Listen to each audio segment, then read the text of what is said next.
Thanks for joining us this Sunday for NBC5 In-Depth. I'm Adrian Pastor. Congress is back in session starting this week following a brief recess. Members of Vermont's congressional delegation spent the week touring our region and catching up with Vermonters. We spoke with Senator Peter Welch and Representative Becca Balint about the work that lies ahead this session.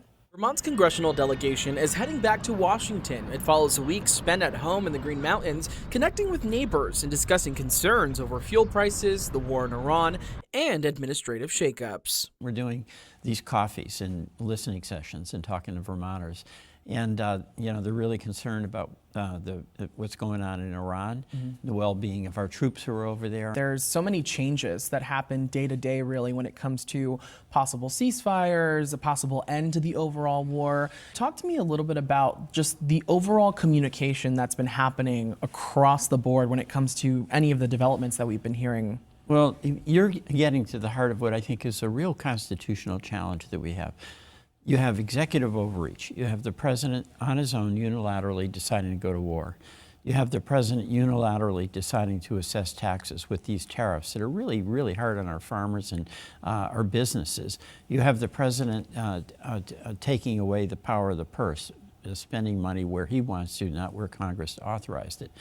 What is very alarming to me, particularly on the war powers, is that we, as members of the Senate and the House, should be asserting the constitutional responsibilities that we have and not ceding them to the executive. So that's an overall challenge that really has to change, and we need our Republican colleagues to join us in that.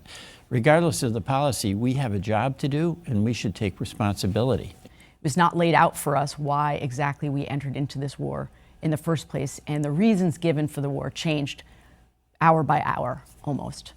And then in the last couple days, you had the President of the United States using his personal social media platform to say absolutely, in my assessment, unhinged, dangerous things about the ways in which we were going to engage in warfare. He talked about bombing civilian targets.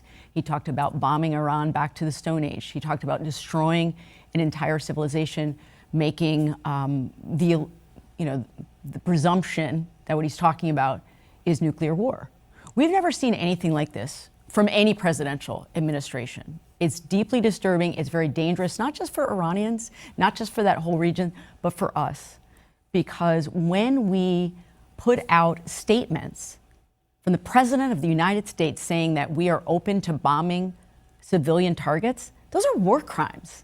And so we cannot sign on to any more money being used to further this war in Iran. So we're looking at bringing to the floor a war powers resolution, and certainly any ask of Congress to the tune of $200 billion, which is what it's asking for to perpetuate this war in Iran. That was a war of choice that he did not clear with the American people.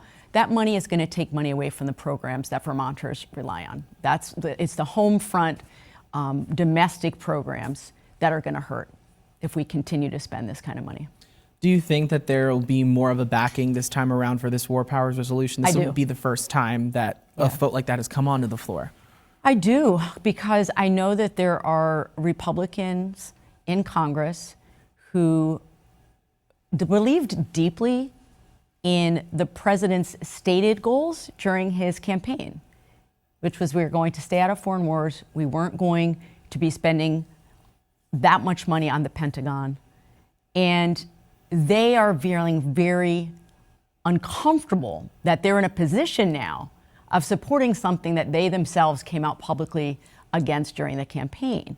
And so I do think we will pick up some Republican colleagues on a war powers resolution. I wish that we could have a real substantive debate on the floor of the House about this war.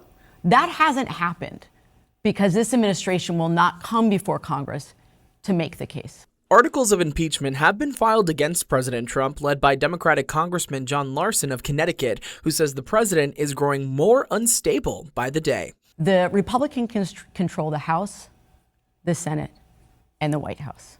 So any step towards impeachment is going to have very high hurdles. Do I think this president is unfit for office? Absolutely. I think he has shown that repeatedly over the last year. And I have heard from a lot of Vermonters who have been asking me about the 25th Amendment and invoking the 25th Amendment. And I just want to be clear to Vermonters, because I think there's some misunderstanding.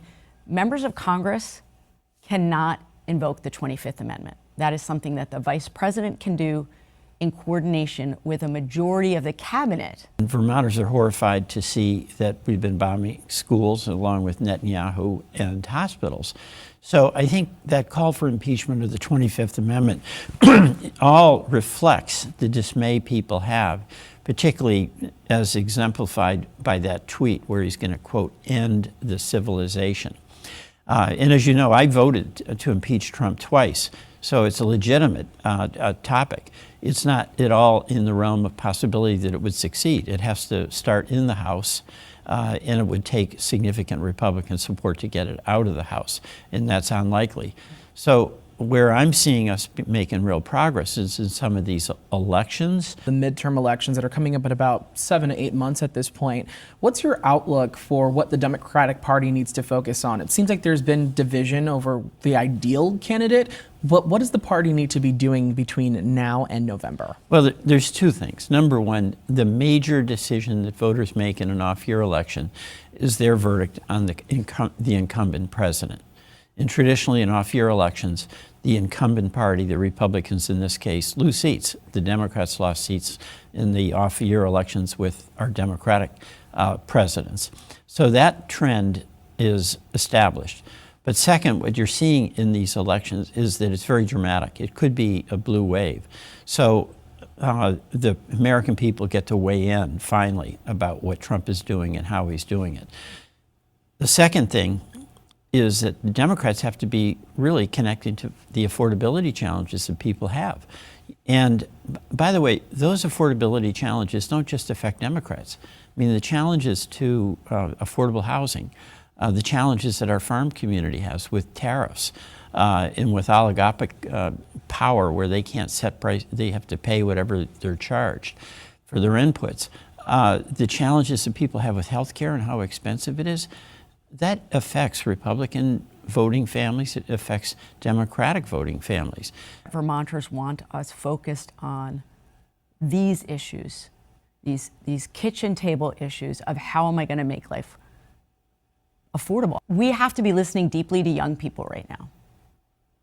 When I talk to my own, I've got 2 teenagers, and I talk to them or their friends or my friends' children, they say, what is life going to be like for us?